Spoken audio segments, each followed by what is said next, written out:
Viewers আসসালামু আলাইকুম। আপনারা কেমন আছেন? আশা করি আলহামদুলিল্লাহ সকলেই ভালো আছেন।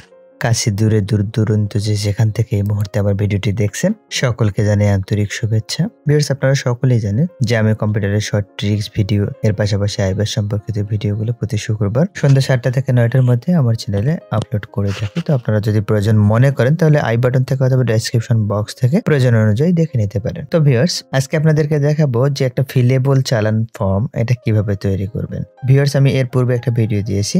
সেটি ছিল ভ্যাট এবং আইটি কোড বসানো একটা চালান ফর্ম। তো এটি থাকতেছে দেখা যাচ্ছে যে একদম ফাঁকা একটা চালান ফর্ম। তো যেকোনো কোড বসিয়ে নেওয়া যেতে পারে। তো এই ফিলেবল চালান ফর্মটা কিভাবে খুব সহজেই তৈরি করা যায়, Adobe Acrobat Pro DC কিভাবে খুব সহজেই এই চালান ফর্মটা তৈরি করা যায়, তো সেই বিষয়টাই দেখব। তো ভিউয়ার্স কথা বাড়াবো না, আর চলুন দেখা যাক।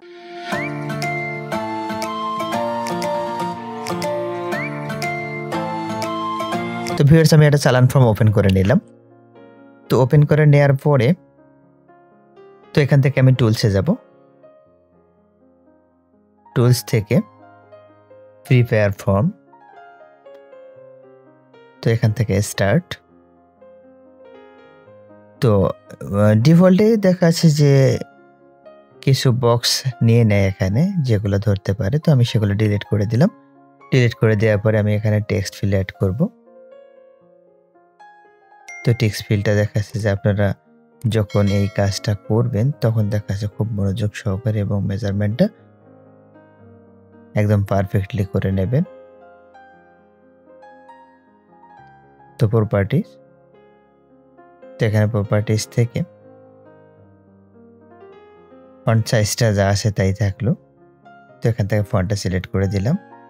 তো পজিশন, তো পজিশনের ক্ষেত্রে যা আছে তাই আছে আমার। তো এখানে অপশন থেকে দেখা আছে অ্যালাইনমেন্ট আমি সেন্টার করে দিলাম। তো এখানে আর কিছু চেঞ্জ করব না। তো অ্যাকশন, বাকি বাটনগুলোতে কোনো আর কাজ নাই। ক্লোজ। তো ভিউয়ার্স আবারও আমি একটা টেক্সট ফিল্ড অ্যাড করতেছি। তো এটা দেখা আছে যে একটু পারফেক্টলি মেজারমেন্টটা করে নেওয়ার চেষ্টা করতেছি হাইট এবং ওয়াইডে। তো এখান থেকে মাউসের রাইট বাটন ক্লিক করতে হবে। প্রপার্টিস থেকে এখানে জেনারেলি কিছু নাই।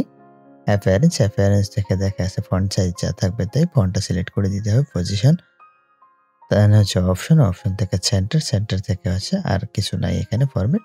তো ভিউয়ার্স এখানে হয়ে গেল খুব সহজে। তো একইভাবে দেখা আছে যে নিচে যেটা আছে কোড নাম্বার বসানোর জন্য। তো এখানে আমি একটা টেক্সট ফিল্ড নিলাম। টেক্সট ফিল্ড নিয়ে তো এখানে মেজারমেন্ট করে দেওয়ার একটু চেষ্টা করতেছি। তো এখানে হাইট এবং ওয়াইডটা যখন দেখা আছে যে আপনারা মনে রাখবেন, তো সবগুলোতে দেখা আছে যে একই হাইট এবং ওয়াইডগুলো আপনারা ব্যবহার করবেন, তখন দেখা যাচ্ছে প্রত্যেকটা ঘরেই একই রকম হবে। তো আমি এটা দিলাম। এটা থেকে এখান থেকে আমি দেখা যাচ্ছে মাউসের রাইট বাটন ক্লিক করলাম। প্রপার্টিস থেকে এখানে জেনারেলি কিছু নাই। অ্যাপিয়ারেন্স থেকে দেখা যাচ্ছে ফন্টটা আমি সিলেক্ট করে দেব এখানে। তারপর হচ্ছে পজিশন আপনারা হাইট এবং ওয়াইডটা দেখা আছে যে একই রকম ব্যবহার করার চেষ্টা করবেন। যেমন আমি এখানে 30 দেখাচ্ছি, 0.30, 0.23। দেন অপশন থেকে তো আমি এখান থেকে সেন্টার করে দেব অ্যালাইনমেন্টটা। ভিউয়ার্স একটু নিচের দিকে আসবেন আপনারা। নিচের দিকে আসার পর দেখেন এখানে লিমিট অফ, মানে প্রত্যেকটা ঘরে কতটা করে ক্যারেক্টার টাইপ করা যাবে। তো এখানে 10 পর্যন্ত দেয়া আছে। তো 10 না দিয়ে আমি 1 দেব এখানে। শুধুমাত্র একটা ক্যারেক্টার এখানে টাইপ করা যাবে। তো অ্যাকশনে কিছু নাই এখানে। ফরম্যাট থেকে আমি একটু চেঞ্জ করে দেব, নাম্বার করে দেব। নাম্বার করে দিয়ে এখানে যে ডেসিমেল প্লেসটা আছে এটা 0 করে দেব। 0 করে দিয়ে দেন ক্লোজ। তার মানে এই ঘরটাতে দেখা আছে যে একটা নাম্বারই শুধু দেখা আছে বসবে। তো একইভাবে দেখা আছে যে পরপর দেখা আছে যে ঘরগুলো রয়েছে। তো একইভাবে টেক্সট ফিল্ড নিয়ে তো আপনারা দেখা আছে যে একটু সময় নিয়ে হাইট এবং ওয়াইডগুলো পারফেক্টলি মেজারমেন্ট করে দেবেন। তো আমি এখন নিচের দিকে আসতেছি, আবারও টেক্সট ফিল্ড একটা নিলাম। তো এখান থেকে একটু মেজারমেন্ট করে দিচ্ছি। তো এখান থেকে প্রপার্টিস, তো ভিউয়ার্স বিষয়গুলো একই রকম আসতেছে বারবার, তো সেজন্য বারবার দেখানোর কিছু নাই ওভাবে। তো অ্যাপিয়ারেন্স থেকে দেখা আছে যে ল্যাঙ্গুয়েজ ফন্টটা সিলেক্ট করে দেব। তো ফন্টটা শুটুনি এমজে। তো পজিশন যা আছে এখানে তাই থাকলো। এখান থেকে দেখা যাচ্ছে যে অ্যালাইনমেন্টটা সেন্টার করে দেব আমি। আর একটু ভিউয়ার্স খেয়াল করেন এখানে মাঝে একটা অপশন রয়েছে মাল্টি লাইন। অর্থাৎ দেখা যাচ্ছে যে একের অধিক যদি লাইন নেওয়া হয় তাহলে সেই ক্ষেত্রে দেখা যাচ্ছে মাল্টি লাইনটা ক্লিক করতে হবে। তো আমি এটাতে ক্লিক করে দিলাম। ক্লিক করে দেওয়ার পরে অ্যাকশনে কিছু নাই, এখানে ফরম্যাটে নান অবস্থায় থাকবে। তো একইভাবে দেখা যাচ্ছে যে পরপর যে ঘরগুলা রয়েছে, তো আপনারা একইভাবে দেখা যাচ্ছে যে টেক্সট ফিল নেবেন এবং টেক্সট ফিল নিয়ে প্রপার্টিজ থেকে বিভিন্ন অপশনগুলা দেখা যাচ্ছে যে একই রকমভাবে আপনারা দেওয়ার চেষ্টা করবেন। তো এইটা যে অপশন রয়েছে, তো এইখানে আসলে পে অর্ডার অথবা চেকের বিবরণ। তো এখানে সাধারণত আমরা যে নগদ যে অপশনটা নগদ লিখে দেই আমরা সাধারণত। তো এখানে ফন্টটা চেঞ্জ করে দেব টুটুনি এমজে। তারপর হচ্ছে পজিশন যা আছে তাই থাকবে। তো অপশন থেকে এখানে অ্যালাইনমেন্টটা সেন্টার করে দেব। সেন্টার করে দেওয়ার পর এখানে মাল্টি লাইনটা ভিউয়ার্স আর দেওয়ার প্রয়োজন নাই, যেহেতু দেখা যাচ্ছে যে একটা শব্দ এখানে ব্যবহার করা হয়ে থাকে, আর কিছু নাই। এখানে ক্লোজ। তো এখানে দেখা যাচ্ছে যে টাকা। তো আবারও দেখা যাচ্ছে আমি একটা টেক্সট ফিল নেব এখানে। তো টেক্সট ফিল আমি নিলাম। টেক্সট ফিল নেওয়ার পর প্রপার্টিজ রাইট বাটন ক্লিক করে এখানে জেনারেল থেকে কিছু নেই, অ্যাপিয়ারেন্স থেকে ফন্টটা সিলেক্ট করে দিতে হবে। তো আমি এখানে বাংলা ফন্ট শুটনি এম যেটা সিলেক্ট করে দিলাম। তো এখানে দেখা যাচ্ছে, তো এখানে অ্যালাইনমেন্টটা চেঞ্জ করে দিতে হবে। তো অ্যালাইনমেন্টটা আমি সেন্টার করে দিলাম। সেন্টার করে দেওয়ার পর তো ভিউয়ার্স এখানে তো আমার মাল্টি লাইন প্রয়োজন নাই। আর দেখা যাচ্ছে যে লিমিট অফ যে ক্যারেক্টার লিমিটটা, এটাতে আমার ক্লিক করার প্রয়োজন নাই। দেন অ্যাকশন থেকেও কিছু নেই। এখানে ফরম্যাট থেকে আমি এটা নাম্বার করে দেব। তো এখানে নাম্বার থেকে দেখা যাচ্ছে ডেসিমাল প্লেসটা 0 করে দেব। দেন ক্লোজ। তো দেখা যাচ্ছে পয়সার ঘর, এটা প্রয়োজন হয় না। তো তারপরে আমি একটা টেক্সট ফিল অ্যাড করে দিচ্ছি একইভাবে। তো ভিউয়ার্স এইটাতে সাধারণত সিল দিয়ে দেয়া হয়ে থাকে। তো আমি তারপরে দেখাচ্ছি আপনাদেরকে মাল্টি লাইন দিয়ে। তো একইভাবে দেখাচ্ছি, এখানেও নাম্বার ব্যবহার করবেন আপনারা, এটাও নাম্বারের ঘর ব্যবহার করবেন। তো তার এখানে কথায় লেখার জন্য দেখাচ্ছে এখানে একটা টেক্সট ফিল আমি অ্যাড করব। এখানে কথায় লেখার জন্য যে অ্যামাউন্টটা রয়েছে প্রপার্টিজ থেকে দেখা যাচ্ছে যে অ্যাপিয়ারেন্স থেকে ফন্টটা বাংলা করে দেব আমি। পজিশন, তো অপশন থেকে দেখা যাচ্ছে যে এখানে মাল্টি লাইন আমি করব না। আর এটা লেফট অ্যালাইনমেন্ট, লেফট বাম থেকে লেখা শুরু হয়ে যাবে। তো অ্যাকশনে কিছু নাই এখানে। তো ফরম্যাট দেন ক্লোজ। তো ভিউয়ার্স আমার মোটামুটি দেখা যাচ্ছে যে একটা চালান ফর্মের যেই ফিল্ডগুলো রয়েছে তো সবগুলা দেখা যাচ্ছে হয়ে গেল। তো আমি এটাকে কপি করব। তো কপি করে যে নিচে যে আরেকটা রয়েছে তো সেটাতেও এটা পেস্ট করে দেব। আর পেস্ট করে দিলে ভিউয়ার্স যে উপরেটাতে আমি যা টাইপ করব তো নিচেরটাতেও দেখা যাচ্ছে যে একই রকমভাবে একই দেখা যাচ্ছে যে ওয়ার্ডগুলো টাইপ হবে। তো সেই ক্ষেত্রে যেহেতু আমাদের চালান ফর্মে 3টা কপির প্রয়োজন হয়, তো সেই ক্ষেত্রে দেখা যাচ্ছে যে কোনো 2টা দেখা যাচ্ছে যে প্রিন্ট করলেই আমার 4টা কপি হয়ে যাচ্ছে। তো 3টা কাজে লাগাবে না, আর এটা কোনো কাজে লাগতেছে না। তো সেই ক্ষেত্রে দেখা যাচ্ছে যে নিচেটাতে জানি টাইপ না করা লাগে, তো সেজন্য আপনাদেরকে কপি করে দেখালাম। আর কপি না করে যদি আপনি দেখা যাচ্ছে টেক্সট ফিল দেখা যাচ্ছে যে উপরে যেভাবে নিচে একটা করে যদি নেন ওভাবে, তাহলে আপনাকে নিচে যে চালান ফর্মটা থাকবে তো সেটাতেও দেখা যাচ্ছে যে একইভাবে আপনাকে ইনফরমেশনগুলো ইনপুট করতে হবে। তো এই ইনপুটটা জানি না করা লাগে বা দ্বিতীয়বার কষ্ট না করা লাগে, তো সেজন্য আমি এটা কপি করে নিলাম। কপি করে নেওয়াতে দেখা যাচ্ছে উপরে যা আমি টাইপ করব নিচেরটাতেও একই রকম ডাটা ইনপুট হবে। তো ভিউয়ার্স আমার 2টা চালানের কপি দেখা যাচ্ছে যে রেডি হয়ে গেল। তো এখন আমি দেখা যাচ্ছে যে ওকে বাটনে অ্যাড করা দেখাবো আপনাদেরকে। তো ওকে বাটন আমি নিয়ে নিলাম। তো এটা দেখা যাচ্ছে আপনারা মেজারমেন্ট অনুযায়ী নেবেন।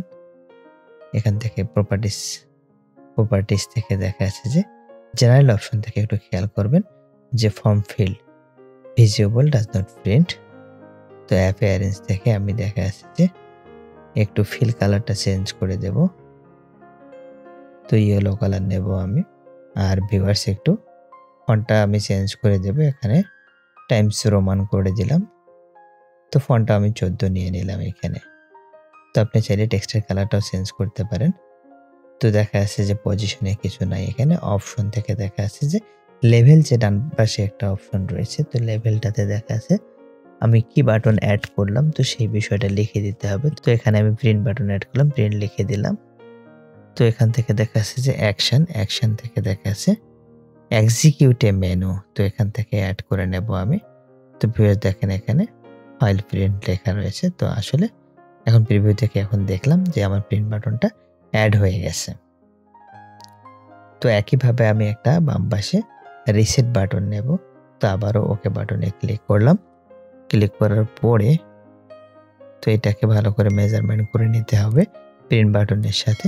তো এখান থেকে প্রপার্টিজ থেকে ভিউয়ার্স এখানে ভিজিবল ডাজ নট প্রিন্টস, তো এখান থেকে অ্যাপিয়ারেন্স, এখান থেকে ফিল কালারটা আমি একটু চেঞ্জ করে নেব। চেঞ্জ করে নেওয়ার পরে তো ভিউয়ার্স এখান থেকে দেখা যাচ্ছে ফন্ট সাইজটা একটু বাড়িয়ে দিলাম। এখানে টাইমস রোমান, পজিশন যা আছে তাই থাকবে। তো অপশন এখানে লেভেল অপশন থেকে আমি রিসেট লিখে দেব। দেন অ্যাকশন বাটন থেকে হচ্ছে এখানে ক্লিক করব আমি, সিলেক্ট অ্যাকশন থেকে এখানে নিচের দিকে একটু আসলে রিসেটের ফর্ম, তো এখানে অ্যাড রয়েছে। তো এখানে যতগুলো আমি টেক্সট ফিল বা ফিল অ্যাড করেছি সবগুলো আছে। তো আপনার কাছে যদি মনে হয় কোনো একটা কনস্ট্যান্ট বারবার দেখা আছে যে একই জিনিস সবার ক্ষেত্রে থাকবে, তো আপনি টিক মার্ক উঠাই দিতে পারেন। দেন ওকে। তো দেখা আছে যে এই রিসেট বাটনে ক্লিক করলে যতগুলো ফিল থাকবে আমার সবগুলো দেখা আছে ব্ল্যাঙ্ক হয়ে যাবে। তো ভিউয়ার্স আমি উপরে একটা এখন সেভ অ্যাজ বাটন অ্যাড করব। তো একইভাবে পরপর যেভাবে দুটো নিলাম আমি প্রিন্ট এবং রিসেট বাটন, একইভাবে সেভ অ্যাজ একটা বাটন নেব আমি। তো এখান থেকে প্রপার্টিজ থেকে জেনারেল থেকে আছে ভিজিবল ডাজ নট প্রিন্ট। তো অ্যাপিয়ারেন্স থেকে আমি কি করব, ফিল কালারটা একটু গ্রিন কালার করে নেব আমি। তো এখান থেকে ফন্টটা একটু 14 করে দিলাম। আর দেখা আছে যে এখানে ফন্টটা দিয়ে দিলাম হচ্ছে টাইমস রোমান। তো পজিশনে কিছু নেই, অপশন থেকে যে লেভেলের জায়গাটা রয়েছে, তো এখান থেকে সেভ অ্যাজ লিখে দেব আমি। হ্যাঁ, আর হচ্ছে অ্যাকশন বাটন থেকে হচ্ছে এক্সিকিউট এ মেনু, আমাকে আইটেমে যেতে হবে। তো এটা সিলেক্ট করার পর এখান থেকে অ্যাড থেকে হচ্ছে ফাইল সেভ অ্যাজ, তো এই অ্যাকশন বাটনটা আমি অ্যাড করে দিলাম।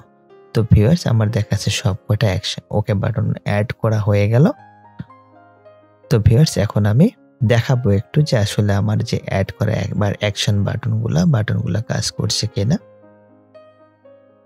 তো আমি পূরণ করতেছি, পূরণ করার পরে একইভাবে ডাটাগুলো দিয়ে দিচ্ছি। ডাটাগুলো দিয়ে দেওয়ার পরে দেখেন ভিউয়ার্স আমি পূরণ করলাম। প্রথম যে আমার চালান ফর্মটা রয়েছে পূরণ করার সাথে আমার দ্বিতীয় চালান ফর্মটাতেও চলে এসছে। তো এখান থেকে আমি প্রিন্ট বাটনে ক্লিক করলাম। প্রিন্ট বাটনে ক্লিক করার পর দেখেন ভিউয়ার্স খুব সহজে আমার দেখা যাচ্ছে যে ফর্মটা প্রিন্ট হয়ে যাচ্ছে। ক্যান্সেল দিয়ে দিলাম। তো আর একটু আমি রিসেটে না দিয়ে একটু সেভ অ্যাজ দেখাই। তো আপনি চাইলে যে আপনার ফর্মটা যে ফিল আপ করা রয়েছে তথ্যগুলা দিয়ে, তো আপনি এটা সেভ করতে চাইলে দেখা যাচ্ছে সেভ করে নিতে পারেন। সেভ অ্যাজ বাটনে ক্লিক করলেই দেখা যাচ্ছে যে আপনার এই যে ফর্মটা রয়েছে চালান ফর্মটা আপনার সেভ হয়ে যাবে। তো আপনি চাইলে দেখা যাচ্ছে যে এখান থেকে ডাটাগুলো আপনি রিসেট করে নিতে পারেন। ক্লিক দেওয়ার সাথে সাথে যতগুলো ফিল্ড রয়েছে ফিল্ডগুলো সব দেখা যাচ্ছে যে ব্ল্যাঙ্ক হয়ে যাবে। তো ভিউয়ার্স আমার ভিডিওটা অনেক বড় হয়ে গেল। আসলে আমার জানা নাই আসলে যে এরকম একটা ফিলেবল ফর্ম আরো কত সংক্ষিপ্তভাবে দেখানো যায়। তো দেখা যাচ্ছে যে অনেক সময় নিয়ে ফেললাম আপনাদের, এজন্য আমি আন্তরিকভাবে দুঃখিত। তো ভিউয়ার্স আপনারা আশা করি বুঝতে পেরেছেন। তো আপনারা এই Adobe Acrobat Pro DC যে সফটওয়্যারটা রয়েছে এটা ব্যবহার করে আপনারা খুব সহজে যে কোনো ফর্মকে আপনারা দেখা যাচ্ছে ফিলেবল ফর্মে রূপান্তরিত করতে পারবেন। তো ভিউয়ার্স এতক্ষণ ধৈর্য সহকারে আমার ভিডিওটি দেখার জন্য আপনাদেরকে অসংখ্য ধন্যবাদ। ভিউয়ার্স আপনি যদি আমার চ্যানেলে নতুন হয়ে থাকেন তাহলে লাইক, কমেন্ট, শেয়ার, সাবস্ক্রাইব করে আমাকে সহায়তা করবেন। আর যদি সাবস্ক্রাইব ইতিপূর্বে করে থাকেন তাহলে অসংখ্য ধন্যবাদ। ভিউয়ার্স আপনি যদি এই ফর্মটা পেতে চান বা ফর্মটা ডাউনলোড করতে চান তাহলে আমাদের ফেসবুক যে পেজটা রয়েছে পেজটাকে ফলো করলে আপনি সেখান থেকে সকল নির্দেশনা পেয়ে যাবেন। ভিউয়ার্স আবারও কথা হবে আপনাদের সাথে নতুন কোনো টপিকের উপর নতুন কোনো ভিডিও নিয়ে। ভালো থাকবেন, সুস্থ থাকবেন। আজকের মতো বিদায় নিচ্ছি। আসসালামু আলাইকুম।